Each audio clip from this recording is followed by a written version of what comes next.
You're listening to PJ and Friends. PJ and Friends on PJandFriends.com, Orlando, Florida.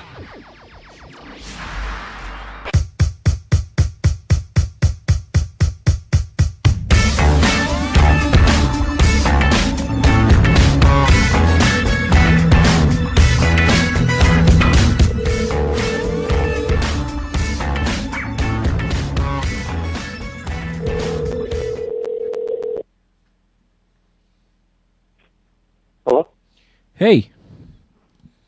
Hey. How you doing? Doing good. How are you? We're all right. We're all right. How are things up there? I understand you have a job now. Yes, I do. I just got a job at Lou Malinotti's, which is a pizza joint up there. So you're well. That's cool. Well, do you get to eat free? That's a plus. Yeah. It's really good pizza. We do deep dish. We do thin crust. Got the whole gambit. Very cool. So what's changed? So what's new since you've got the job? Danny was up there briefly. Yeah, we've actually had a couple visitors. It's been really cool. A lot of people from Orlando coming up.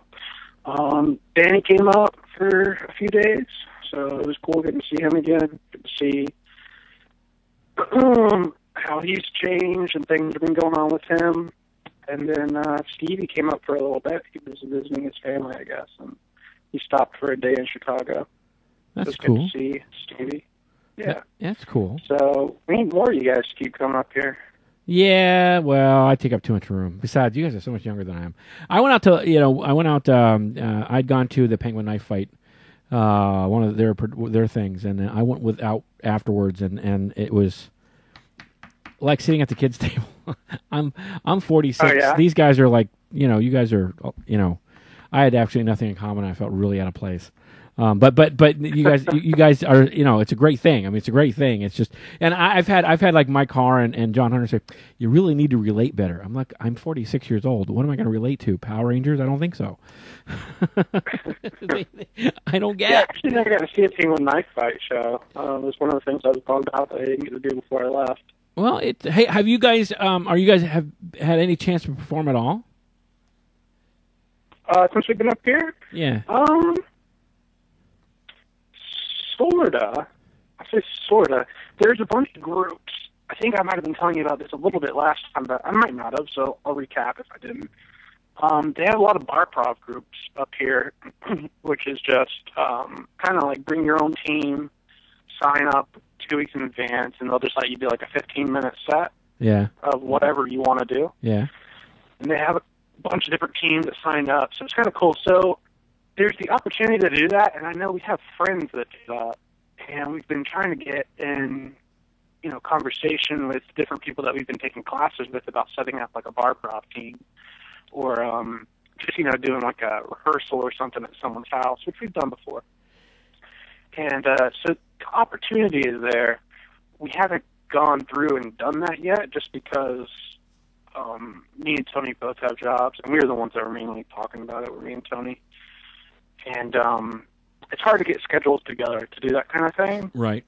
But we have been talking about, this has just been up in the air about maybe doing like a two-man thing, or seeing if maybe we can get Zach or some of the other people that are up here in Chicago to join us. So that might be in the near future. Maybe next time I call, I will have done that. It has to be somewhat of a culture shock, though, because here you were a part of a lot of things. You had Dear Aunt Gertrude, right? You had that group in Lakeland. What was that one? Improv Addicts out of Lakeland, which they have a show tonight and tomorrow. So if you're in Lakeland tonight, check out Improv Addicts. That's funny. And then you're part of SAK. So you were performing a lot. You've gone from having a pretty good improv, performance, and now is it driving you guys nuts not performing? I mean, obviously you're taking classes, so in the classes there's some scene work, but it's got to be driving you crazy. You got to go through withdrawals or something. Oh yeah, definitely. Definitely withdrawals. Especially with the groups I was in, I was playing and performing with those groups. So it's mainly the performing that I'm not getting to do. Yeah. I definitely get my improv dose. They have shows every night, so you can always go to a show. So it's not like you're not involved at all. Right. But that performing part, I think I miss. And, it'll get there. After after I get to these classes and I do some auditions or get involved with some groups, that the performing will come back. Right. But it is something that it's mainly the people that I miss, though. The people in the different groups that I had these really close relationships, friendships with people at SAK, people with Improv Addicts, Dear and Gertrude, Comedy Buffet, which was out of Winter Haven. Those right. All those people I really liked. Well, Comedy Buffet, you understand. It kind of sucks not to improv with them. You understand, Comedy Buffet, they lost their place because the place got condemned. Oh, yeah. I feel so bad for them. I mean, Yeah, kind of. And, I really like David and Betty Jo and Angela, all the people that were a part of Comedy Buffet. They were all really nice people. Had you ever gone to Mama's and seen any of their stuff, over at the Sleuths? Where is it called? Mama's? It's Mama's Comedy Club. It's usually Friday nights. It's at Sleuths Monsieur Dinner Theater. I went. I don't think I went there. I went last week, and it's the first time I'd gone. I did when that tsunami hit Japan in 2011. 2010-2011. I did a charity event, and we did it there, and it was a stand-up event, and we did it there, but stand-up is a lot different than improv. But this play, I went there. Francisco was performing. I don't know if you know who James Dillman is. She was a part of SAK for a long time before they made the switch and the regime change in last year. And so some people were sent on their way. But she's a good performer. She's a good performer. She was performing there, and I felt bad for them because they had a great audience. They had these people paid $10 to be there, and they really had a good audience. But it wasn't.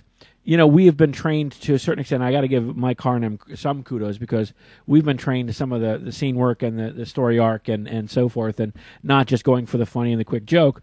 These two were trying to apply that as much as they could in that circumstance, but it was clearly it was raunchy as hell. It was just blue as they went and it was funny. There was some very funny stuff, but I had a hard time with it because not that there's anything wrong with what they were doing. I like a laugh for the talent of it, for the work at it. Not yes, you can be funny and witty and all that, but I think there's more to it than that. And there's a place for it. Obviously there is because the place was packed, and I was uncomfortable. And but it was still. I mean, this place was huge.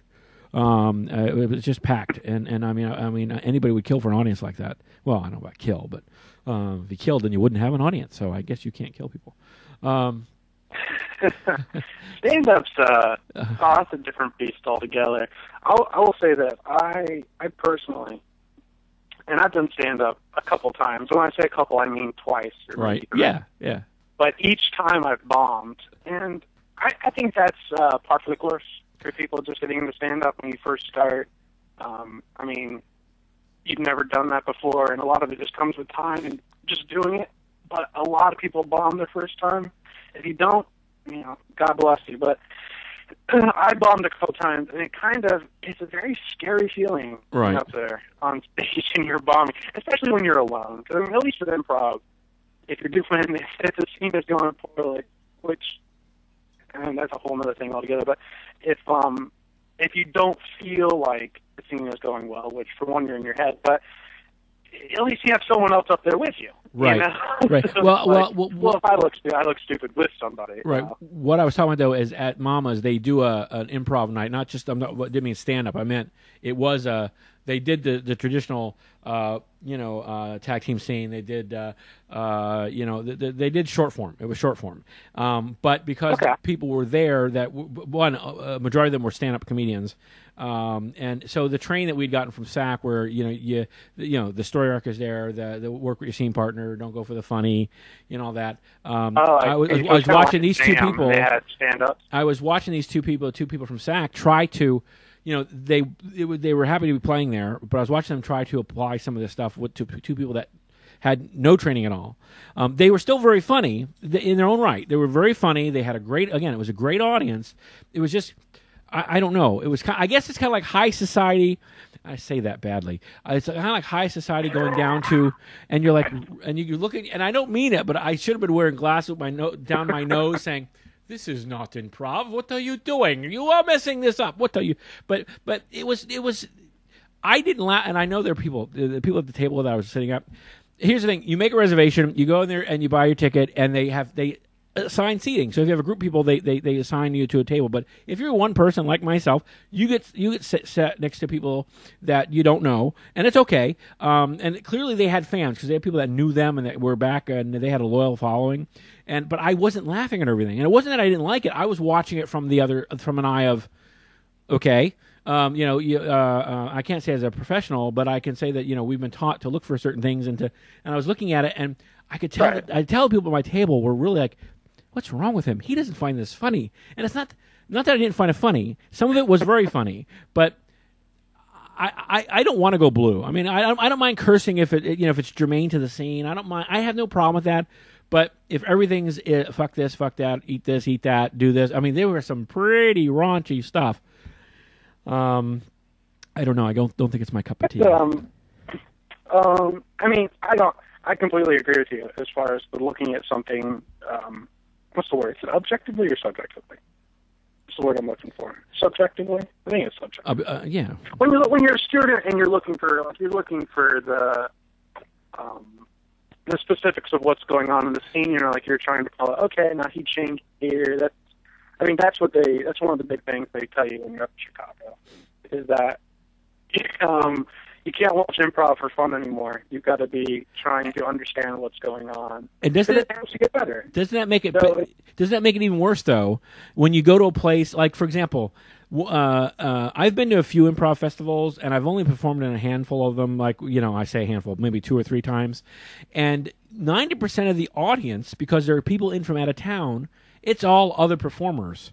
And I don't know about you, but there are times where I know I try not to get in my head about that, but I do. I sit there, oh my God, this is like, for me, having someone like Dave Russell in the audience would be a big deal. These people that I idolize and I value, and they're very good performers. But when you're in front of a room with nothing but performers, you can't help but, I don't know about you, but I get like, okay, that's when all the mistakes I could possibly make, all the bad habits you have, all the traps you fall into, that's exactly when I do it, is when I'm in a room full of people that know better. For me, no, I understand what you're saying. And I agree to a certain extent as far as being nervous on stage. I'm always nervous before I get on stage. You can never tell. You could never tell. Ever, ever, ever. You're good on stage. Well, thank you. I appreciate it. You're good, too. Well, BJ. thank you. I wasn't fishing. Thank you. But I understand if there's someone you really admire being on the stage. But again, that's one of those things. From an audience perspective, I'll do that one first. I think that it doesn't necessarily. So if you're being objective about it, it doesn't make improv worse. I think it makes improv that isn't very great worse, because you're noticing the mistake. Right. But at the same time, it makes improv that is being very successful. They're working together really well. I think it makes you appreciate that more. Right. I wouldn't say it makes it worse. I think it just makes you more aware of what's really going on, right, instead of just laughing when someone says something funny. As far as being on stage, oh gosh, like I said, I always get nervous. I don't think I get more nervous with specific people in the audience, just because the people I want to impress the most are only my family, or like my girlfriend or my dad or someone. Like, I'm wanting to make them, hey, there's a reason I'm doing this. I hope you support what I'm doing. Because if I was just sucky every time I'm on stage, they'd be like, oh, okay, he wants to be a improviser, but so. And see, I think there's a common nervousness over all the people in the audience for me. And see, that's funny, because sometimes I'll sit in the audience when they do a grad show, or they do one of the showcases for the new people, and I realize for the new people it's a thrill. You know what I mean? And I sit and watch, and I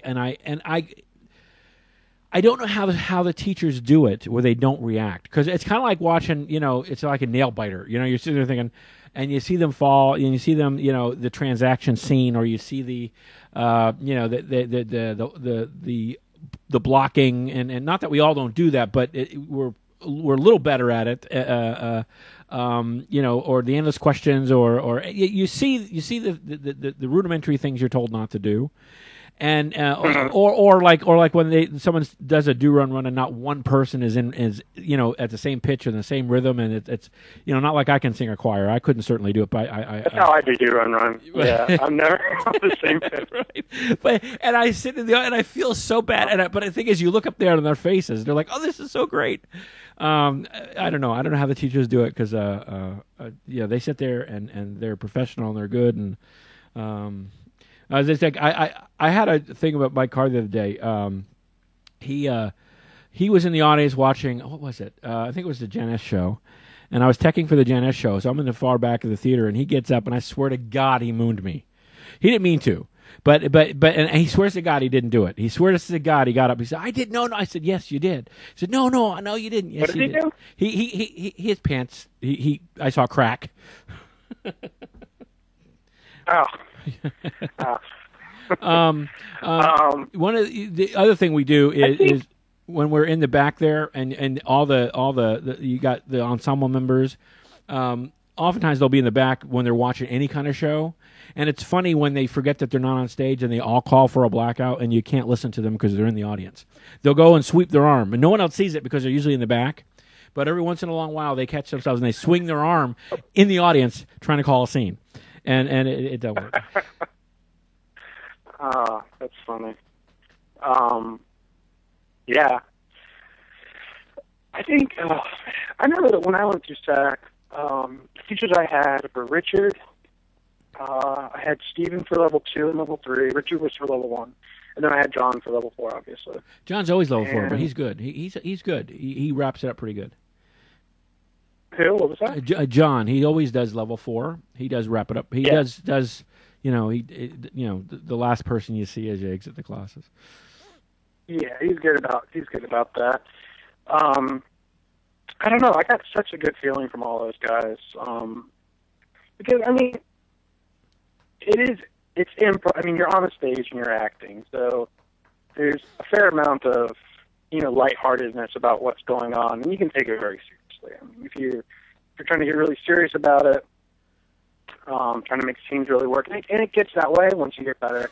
But especially for people coming up through the levels, doing their graduation show, it's so much about having fun and seeing these people that have never done this stuff before just get up on stage and commit to what they're doing and commit to their scene partners. I think if I was a teacher and I was watching that, I would just be beaming from ear to ear, so happy for these people. And it's a big thing. It's a big deal getting up on stage in front of people. It is. And acting silly and working with each other. It's awesome. So I don't know. I love it. I do too. I can't. I don't do it enough. I should do it more. Your job. You're a pizza. You work in a pizza shop now. How is it far from where you live? I'm sorry. Is it far from where you live? Oh, relative. I live in Chicago. I live up in Rogers Park, which is one of the most northernmost districts. One of the northernmost districts. Right.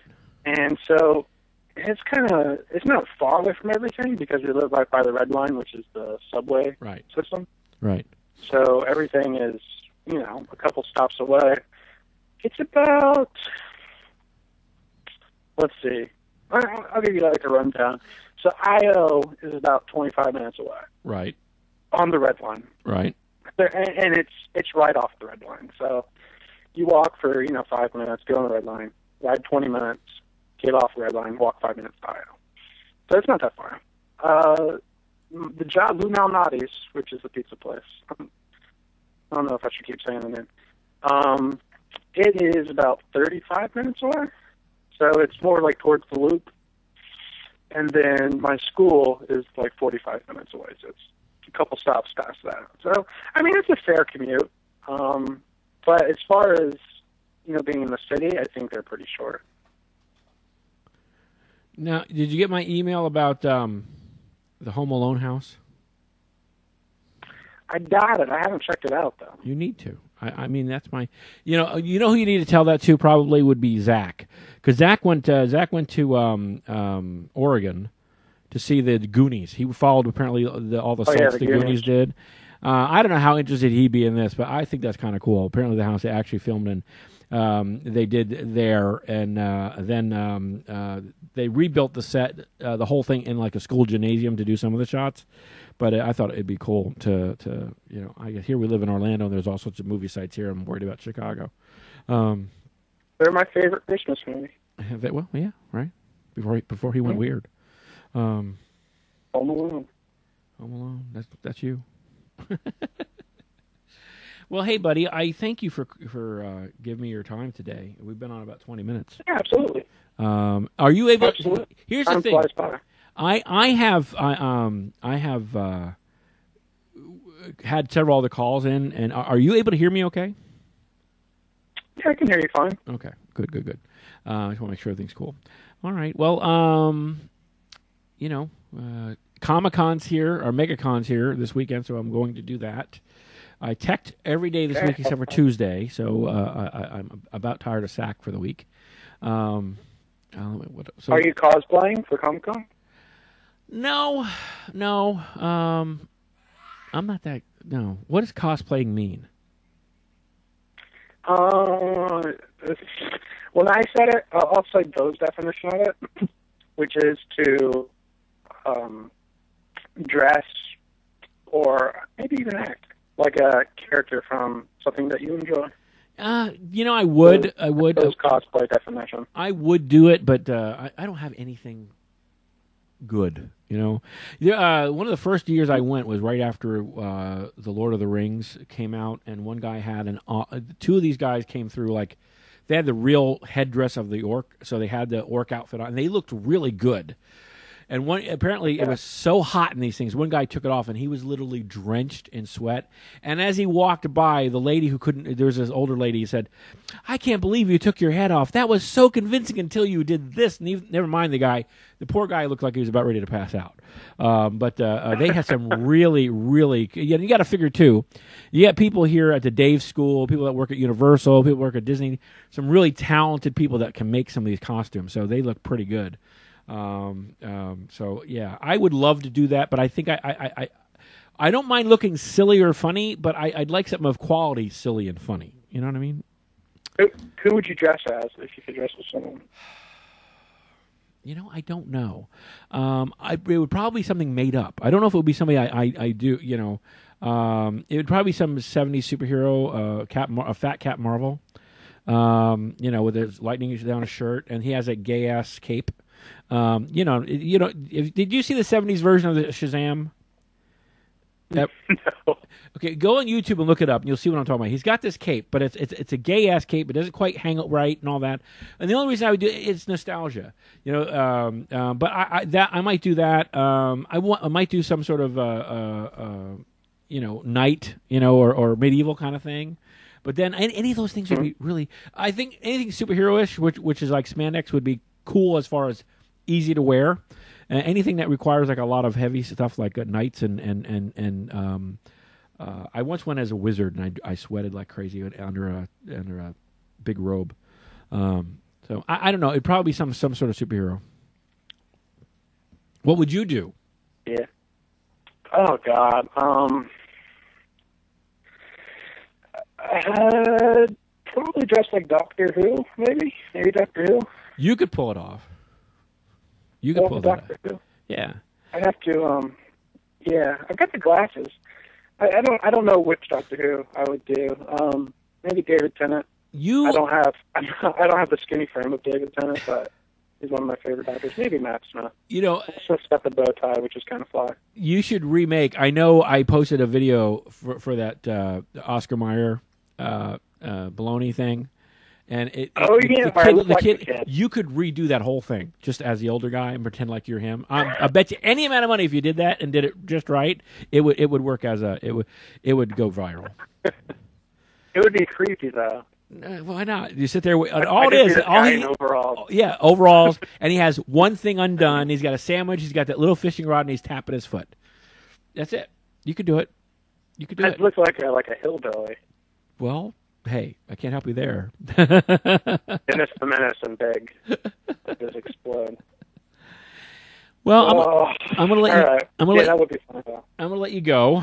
And why? Thanks for talking to me today. no, thank you for taking time out, and we'll talk again. When you have time. Hey, you're welcome. All right, we'll talk again. All right, bye. All right, see you, PJ. Bye. You're listening to PJ and Friends. PJ and Friends on PJandFriends.com, Orlando, Florida.